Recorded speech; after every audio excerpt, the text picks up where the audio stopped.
Panginoong Jesus, lumalapit ako sa iyo na may buong puso at pananampalataya. Alam ko na ikaw ang may hawak ng lahat ng bagay sa aking buhay, maging ang mga desisyon na hindi ko kayang intindihin o pasanin. Patawarin mo ako kung minsan ay natatakot akong magtiwala.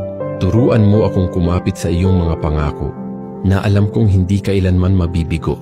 Sa bawat hakbang na aking tatahakin, ikaw nawa ang maging gabay ko. Sa bawat pasyang aking gagawin, naway mapalapit ako sa iyong kalooban.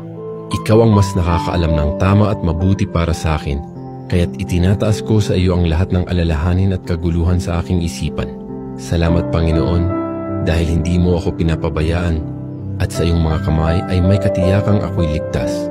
Pinagkakatiwala ko ang lahat ng aking pangarap, plano at desisyon. Huwag mo akong hayaang mawalay sa landas na inihanda mo para sa akin. Naway ikaw ang maging sentro ng bawat bahagi ng aking buhay. Salamat sa iyong pagmamahal, gabay at walang hanggang biyaya. Sa iyo ko inialay ang lahat sa pangalan ni Jesus. Amen.